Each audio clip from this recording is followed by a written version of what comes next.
Do apologize. Okay. And then over here, this is our equation number 2.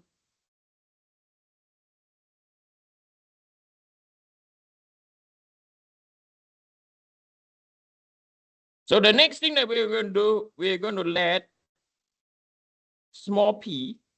Okay. Please watch. Okay. Can you all see the lines? You can, right? When I write capital P and small p, you can see, right? Yeah, you can. So we're going to let p squared is equal to capital P over EI. Okay. So the equation will become d squared y over dx squared, right? Plus by p squared multiplied by y. And this is equal to minus p squared multiplied by E.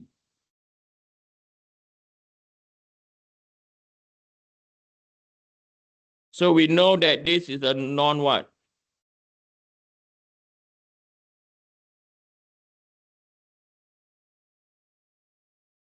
It's like our what? Force vibration. Could you all remember that? Yes or no? It's exactly the same as our what? Force vibration, right? It's funny, yeah? 2Q, 3A, we started from what? Second order differential equation. One applied to what? Mechanical vibration. Now we apply to buckling. So in this context, the general solution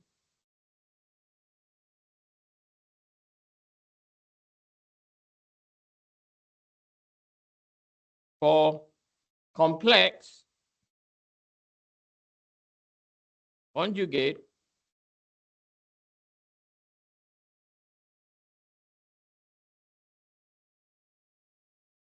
roots, okay, will be in this form. Y as a function of x is equal to A sine small px plus by B cos small px, and then we have minus E. If you could write down equation number 4. Okay.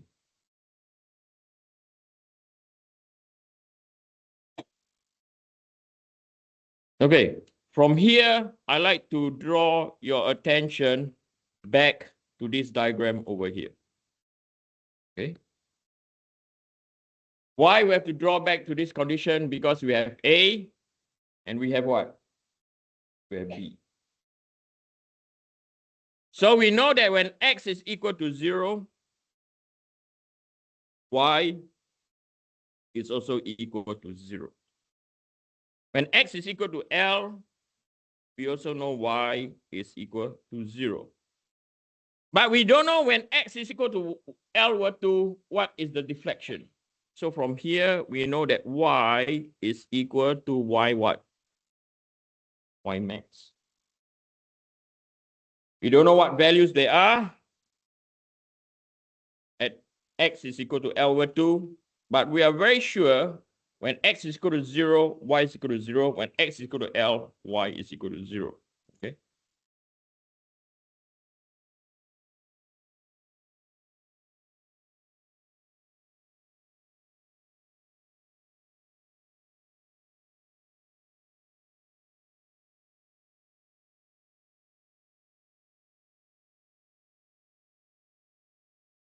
So that is the deformed diagram. So the first thing that we're going to do, okay, where A and B are constant.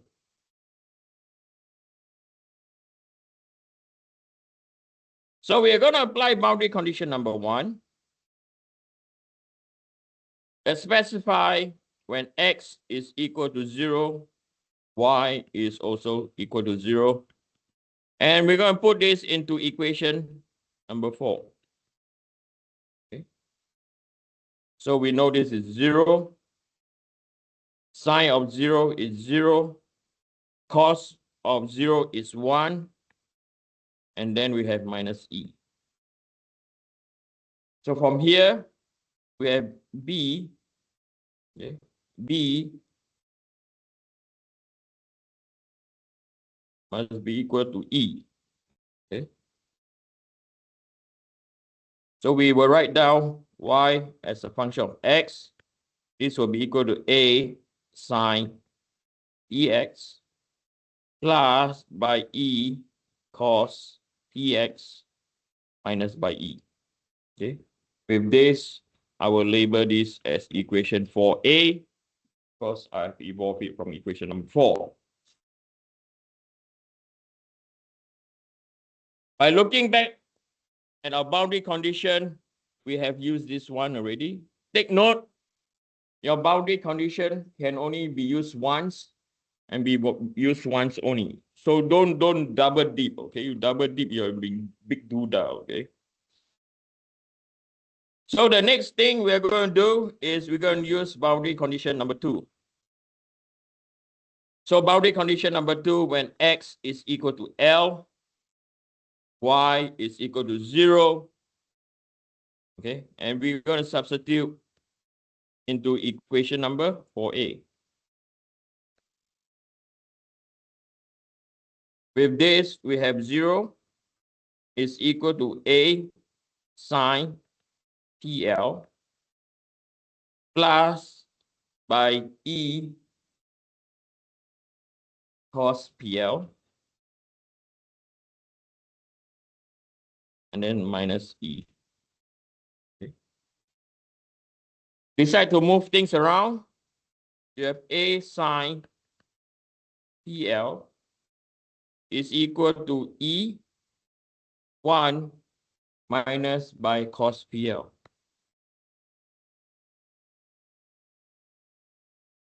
Because we have found B already, now we want to find what is A. Okay. So this is our equation number 5.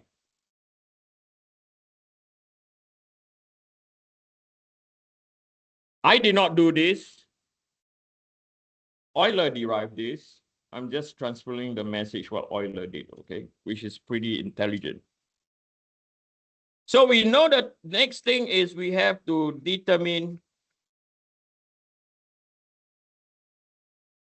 the constant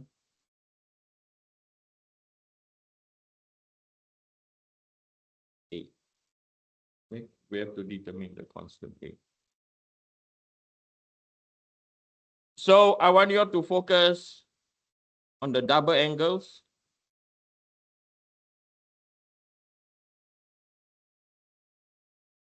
Double angle that I want you to focus is sine 2 theta is equal to 2 sine theta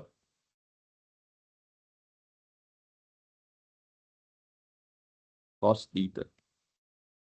Okay. So we are going to let, right? We're going to let 2 theta is equal to PL. Okay. Small p, yeah, not the big P. Yeah. So from here, we know that theta is equal to PL over 2. This defines our equation number 6.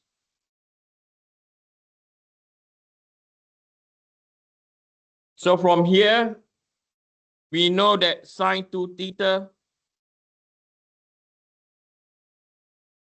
is equal to sine 2 theta is equal to PL over 2. And the whole thing will be equal to 2 sine PL over 2 cos PL over 2. Okay.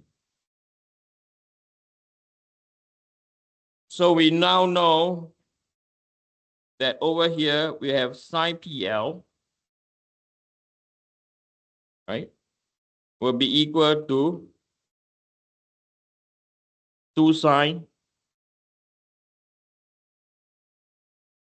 PL over 2 cos PL over 2.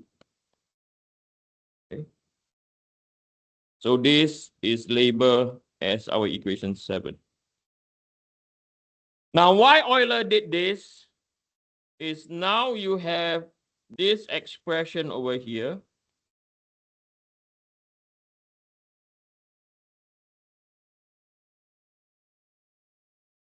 And from this expression over here, he's going to substitute this later on into here. And you'll see that. Okay. So he decided to use the same, okay, with one cosine PL. He's going to work into double angles again.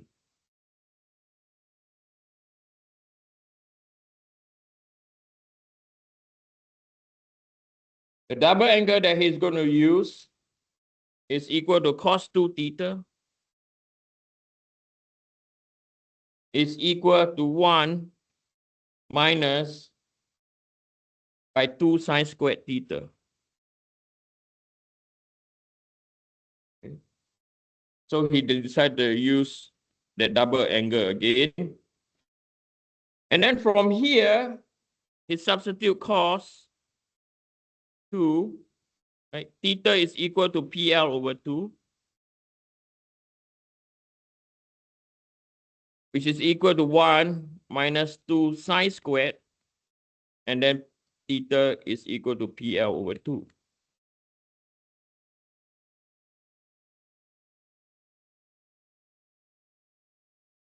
Okay, so over here, he got cos PL, and this will be equal to 1 minus 2 sine squared PL over 2. And then he moved things around. What he did is he get 2 sine squared PL over 2. This will be equal to 1 minus cos PL. This we label as equation number 8.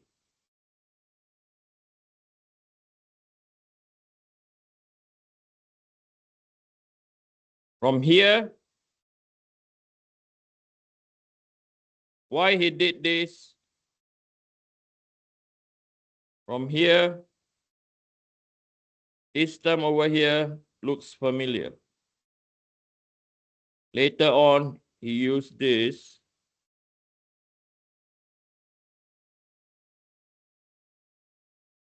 to substitute into here.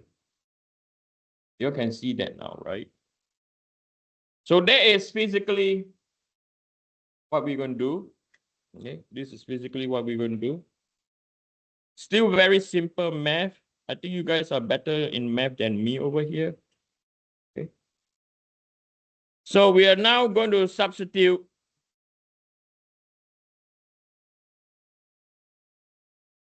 we will now go to substitute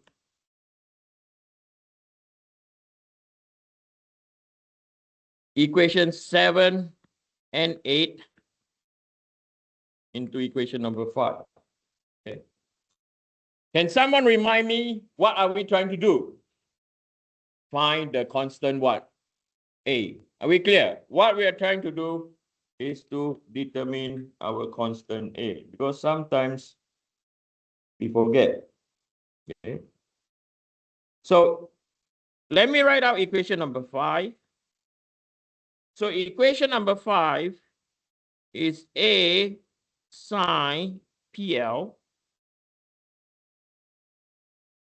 which is equal to E bracket 1 minus cos PL. Okay. So now we are going to substitute 7 and 8. As I said, this is our equation number 5. So now we have 2A sine PL over 2. And then we have cos PL over 2. Now let me write better, okay? I should put this in bracket. Cos P/2